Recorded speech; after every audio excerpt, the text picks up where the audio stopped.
I'm Howie Lim. This is Money Hacks by the Business Times. In a little while, you'll notice that the Kreplakistani warhead has gone missing. If you want it back, you're going to have to pay me $1 million.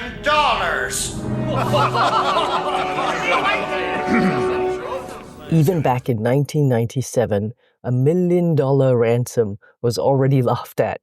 And yet for a long time, $1 million was the figure many of us held as the aspirational benchmark. I'm guessing it isn't anymore? Welcome to Money Hacks, a podcast series by the Business Times, where we explore useful financial tips to help you on your money managing and wealth growing journey. I'm Howie Lim. And if you have feedback or an idea for a podcast episode, do get in touch, btpodcasts@sph.com.sg. And helping us out today, Sara and Aaron Wee, millennial brother and sister content creators known as the Weeblings. They've been documenting their journey to $1 million since 2023. So we're asking them that question. Really, is $1 million enough? Hi, Howie. Thanks for having us. Yeah, thanks so much for having us today. I guess firstly, we're not that young. Hey, anyone younger than me is young, okay? I guess why we wanted to start our journey to $1 million, we've always longed for not just financial freedom, but financial independence. We've always wanted to have our own money and also be able to support our parents in the future. And we thought that the $1 million journey was just a very good way of getting started. No, $1 million is definitely just our bigger milestone. Our magic number for now that we have set for ourselves would be $5 million split between the both of us. Yeah, and the reason for $5 million is we want to kind of use the 4% rule, where if you are able to withdraw just 4% of your investments every single year, it would last you pretty long, maybe 36 to 40 years, hopefully, if all goes well. And that will give us a certain level of stability and the freedom and choices that will come with that monetary freedom. Looking at the way that we spend our money, I think we don't spend too much on luxury. So once I roughly know how much money One I will man's spend, luxury is another man's not so luxury. Did you all have to really sit down and put it on paper, so to speak, to make sure that you're both on the same page? Yes, Yeah, I think because we know each other really well and our lifestyle's relatively the same. I mean, okay, I definitely spend more money than Aaron. I would definitely draw more of the money and spend more of the 4%. So 4% of $5 million is about $200,000 a year. So about $100,000 each. But we both know that this number is not our retirement money. We're not exactly part of the FIRE movement in the sense that we're not trying to retire early. But what we want to be able to have is enough. So we have a lot of freedom of choice, if you get what I mean. But we are definitely not people who want to just stop working once we hit a certain number. I think we will always want to work and do things that we enjoy because right now our job, right, as content creators is something that we genuinely love and we don't see ourselves stopping even when we hit the $5 million number. Okay, so then the question becomes, do you think if a person wanted to retire, regardless of their age or the life stage and so on, 5 million is the number? It's hard to answer without knowing the person's lifestyle and what is enough because for some people $100,000 a year is so much more than enough, but for some people if they like traveling on luxury holidays versus backpacking, if they like to buy Chanel bags instead of a Zara bag for example, then maybe 100,000 will not be enough. But it's also the trade-off compared to do you want a luxury lifestyle to continue working or do you want the freedom and spend less? So I think everybody has a different answer for that. It's not just about making the money and investing the money. It's also about how you track your money, how you budget, and how you really see how much you spend. Because again, 100,000 could be more than enough for some people, but it could be not enough for another group of people. But the only way you would know that is if you track your expenses and you really look at your own personal finance as a whole. And so something that me and Sarah do every single year, we do something like a financial projection. So we would think about how much money we're going to be making this year or how much money we're going to be spending. And then we think about all of the things that we're going to do. We're going to go on a holiday, going to go on a ski trip. Are we going to go for a concert? And we already plan out and project how much money we're going to spend to begin with. And after you do this for a couple of years, you kind of figure out roughly how much money you need and how much money you can actually save as well. How has the journey been so far? And what sort of challenges have you faced thus far? Do you mind sharing some mistakes you might have made? Yeah, so the journey has been going relatively well. We started, at the end of 2023? No, 2021. End of 2022, right? 2022? 2022. Yeah, so I mean, the journey has been going relatively well. We're about a quarter's way to the end goal now. I would say that we have made some mistakes. Most of them aren't very detrimental. Like, for example, we lost quite a bit of money at the beginning of our journey in crypto, right before, I think, the same time where a lot of people were losing their money in crypto. That taught us quite a few valuable lessons. Things like, if something seems too good to be true, it probably is too good to be true. And when it comes to more risky assets, you have to be prepared that you might lose all your money. So you have to analyze risk better. Are you then still in crypto? Because Yes. you still are, right? Because you Yes. didn't make the mistake of exiting just because it crashed. We didn't exit. I mean, we invested in something called Luna, which crashed. So there wasn't really an exit. It's worth nothing. So technically we didn't exit, but there's no money left there. But I think we might be getting some money back from the FTX crash, which we also lost a little bit of money in. We are still in crypto, but of course we've taken the lessons that we've learned back then and applied it to right now, where we have a lot less money in crypto and we treat crypto a lot more like trading than investing. Aaron, if you have stories to share about mistakes that you made, or did you not tell Sarah? Is that why you don't want to tell us? The crypto mistake was actually mostly Fortunately- Aaron. Fortunately or unfortunately, our portfolio is shared, so my mistakes become her mistakes, and her mistakes become my mistakes as well. which is why Aaron does more investing than I do. He's better at risk management. Yeah, and Sarah's a lot better with the personal finance area. Like without Sarah, I don't think I would have started tracking Saving my up for your expenses emergency properly. fund. Yeah, and so like a lot of like important personal finance skills Sarah has taught me, because without her, I would just be focusing on, okay, how much money can I just throw into the markets and try to multiply it and get it and to keep growing and investing and trading. But then I neglect some of the important areas as well, like having an emergency fund, which if I don't have and something goes wrong, I can't pay any bills. But what I always tell Sarah is that, well, you know what? If I don't have an emergency fund, I can just borrow your money. Sarah is my emergency fund. Friends, please Yeah. do not do this. That's not what personal finance. It's not.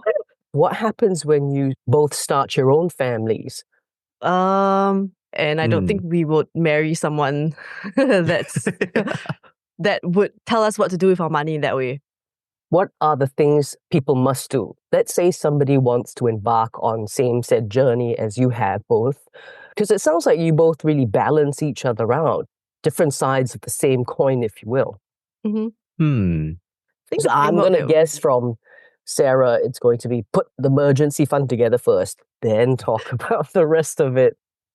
I think so Aaron and I came up with, we didn't really come up with this framework, but it's basically an amalgamation of things that we've learned from watching online, and we came up with this framework just to make it simpler for us and our audience to understand. We call it the 3M framework. So it's making money, managing money, and multiplying money. And it's a flywheel effect because each one feeds into the other. The first thing we start with is, of course, is making money, because I think a lot of people who start on this journey think that they can invest their way to wealth. But we forget that capital is actually very important, because 100% of $1 is $1, but 1% of $1 million is like $10,000. So making money is very important. So things like learning how to increase your income, learning how to start a side hustle maybe, or learning how to negotiate for what's that called? A job? Pay increment? A promotion. Yeah, promotion, pay increase. Sorry, has been having out corporate for a while. So things like that to help you increase your income will help you get there faster. Then once you are making money in some way at least, then you move on to managing your money, because you need to manage your money before you can invest. Because if you don't manage your money well, then there'll be no money left over at the end of the month to invest. And then you move on to multiplying money, which is learning how to invest, and if you would like to trade. Okay, too much. Need break. More with the Weeblings in a moment. Lens on Singapore is now bigger and better. The same deep dive exploration of socioeconomic and geopolitical issues which impact our lives here in Singapore and the region is now a video podcast. If watching a conversation is your thing, join Claressa Monteiro in monthly conversations about things that matter. subscribe to the BT Lens On playlist in the podcast tab of the Business Times YouTube channel and start watching today. BT Lens On Singapore, now available in audio and video. And now, back to Money Hacks from the Business Times. Welcome back. Aaron, Sarah told us about the 3M framework you guys adopt and how important the back-end work of accumulating some capital first is. Yeah, because a lot of people, especially when we're younger, including myself, we try very hard to focus on solely on investing and trading. And yeah, there were sometimes we make very good trades and we actually double our money. I was only in army back then, and so doubling $800 was not very life-changing.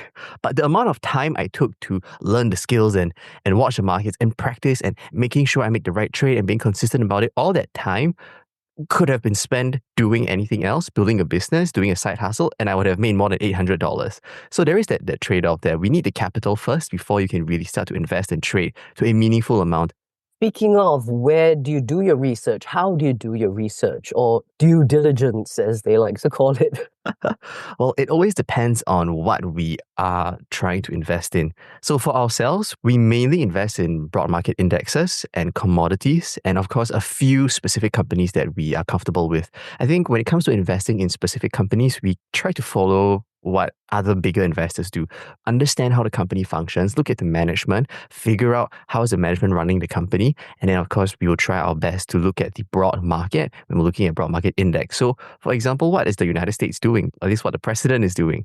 A tweet from the president could potentially send the markets down or send the markets up. And if I'm not sure what's going to happen and there's no certainty, I cannot put that into a formula for me to calculate, and so I will take a step back. Okay, for commodities, we only do like gold, silver, mainly those two precious metals. And for that, we look at the strength of the dollar and research on areas. How is trade going on? And how is the US dollar as the world's reserve currency? And how can that play an impact on the value of the dollar and then the gold prices? So I think that's roughly how we try to do our research according to what we are trying to invest in. Who has time for that though, Aaron? You guys work full-time? This is our full-time job as well. Yeah. Generally, there is the camp where, I just don't have the time to do this. So would you then say it's safe to maybe emulate what you guys are doing? Since I don't have the time, I'm going to trust you. We wouldn't say emulate us, but I think what a lot of people probably do, for even myself, for a passive form of investing, is to dollar cost average into certain ETFs, especially like the S&P 500, which is the top 500 companies in the US. So we set a recurring buy, and every single month we put in, on the same day every single month, regardless of the price, we put in a fixed amount of money that automatically invests into the S&P 500. So at least with that, you are already starting with something. And then when you do have the time or you do find the interest, then you slowly start to read up on more ETFs or even singular companies if there's a specific niche that you're interested in, or if your job already is in a certain niche. Like if you are in tech, maybe you would understand certain stocks more. If you're in luxury, maybe you'll understand the London market, like LVMH, things like that. Do you ever feel like giving up at any stage? Has there been a point where you both felt, forget it, I'll just do my job and shut up? Not really, because I think a lot of the times we see market crashes as opportunities. Like when the market tanked a few years ago, we were super excited. We were like, okay, how much money do we want to put in now? But I think it took a while for this mindset to really shift. Before that, it would be fear. Yeah, I think it also depends on individual and your risk tolerance. I think, and your stage of life. Yes, it depends on your stage of life, which then can help you build your risk tolerance. For example, recently I've been trying to buy a house, and so my risk tolerance was very low because if I wanted to buy a house, I can't afford to lose 30% of my capital to buy the home because of a tweet made by someone. So I have to then put my money in a place where it's much safer, where it's more stable. So a lot of money ends up in money market funds or like fixed deposits and things along that nature where the capital preservation is a lot higher. Why document the journey though? Aren't you afraid of being judged?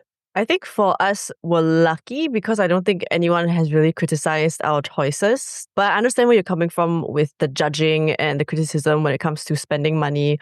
So how I personally started on my journey, Aaron started it much earlier than me. But for me, it was after reading this book called I Will Teach You to Be Rich by Ramit Sethi. And one of the things that I learned from Ramit Sethi was saving money sustainably And one of the things he talked about was also this criticism and people judging people like, oh, why would you spend money on a $6 Starbucks latte when you can make one for 50 cents at home? Like, They call many it different the things. latte factor now, even. Yeah. Or like they'll judge millennials for spending money on $15 avocado toasts and things like that. But I think the concept that he taught was to spend extravagantly on things that you love and bring you joy and cut mercilessly on things that you don't. And like you said, everybody's different, right? So what if this $6 latte every single day is the reason I get out of bed? But I'm okay not spending $2,000 on the newest phone every year and I can change it once every 4 years. So it's kind of finding that balance and understanding yourself and not judging other people, because who is anyone to judge and say what is more important for the other? As long as you are really cutting mercilessly on things that don't bring you joy and don't matter to you, and you are cognizant of it, I think that's something that I learned. Because otherwise, if you're cutting on everything or just what society tells you to cut on, then it's not very sustainable for your like savings and personal finance journey. It's quite a you become miserable very life unhappy too, person, right? yeah.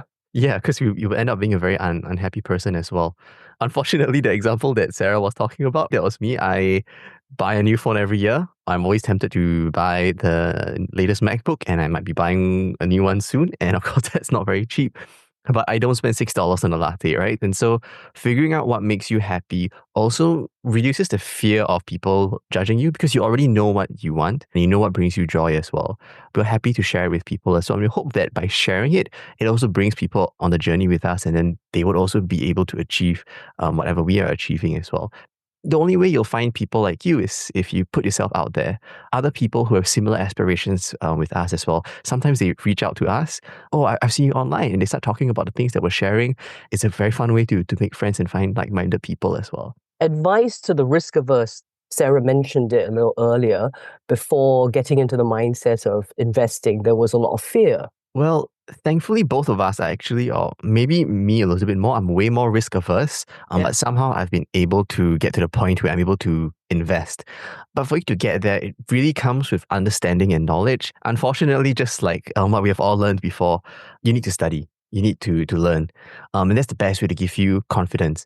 And it's not so much of just learning about the markets. It's so difficult. Just if you realize that you're very risk averse, which means you don't want to see your money drop, then your money won't grow as fast. But that's okay. And what can you do? I mean, you can put it in money market funds. You can put it in fixed deposits. Better than a Milo Kong, but it won't make you a millionaire the next 5 years. But that is still something that you can do. So there are so many possibilities for you out there. But I think if you can understand your risk tolerance first, then you can figure out, hey, low risk tolerance type of investing, low risk tolerance way to grow your money. And if you just learn that, you will be able to find out a lot of options out there. It's also reframing putting your money in a Milo Kong and that being defined as safe, right? Because if you're afraid of losing your money, then I think the fear of your money losing its value is also a valid fear. And if you're leaving your money under your bed and hiding it in a safe, for example, as inflation continues, your money will lose value. And then that is also something that is just as kind of as scary as the stock market dropping and your money dropping with it. So I think there isn't the perfect way to keep your money, but if you diversify enough, and if, like Aaron said, if you study and you understand what the low risk investment options out there are, you probably will feel safer as well. But the reframing is also quite important. Thanks, guys, for your time. It's been a real pleasure speaking to you. Thanks for having us. Thanks for having us. Takeaway order Money Hacks 217 is ready. $1 million may or may not be enough for retirement, depending on the person. It could fund a comfortable retirement for some, but falls short for others, particularly those with significant living expenses or longer life expectancies. Key determinants include lifestyle, spending patterns, and the intended place of residence. And all that means you're on your own, pal. A big thank you to Sara and Aaron Wee, content creators and a quarter way on their journey to $1 million. I'm Howie Lim, and this has been Money Hacks by the Business Times. This is a podcast by the Business Times. Find more BT podcasts at businesstimes.com.sg/podcasts. Or wherever you get your podcasts. This podcast is meant to provide general information only. SPH Media accepts no liability for loss arising from any reliance on the podcast or use of third parties' products and services. Please consult professional advisors for independent advice.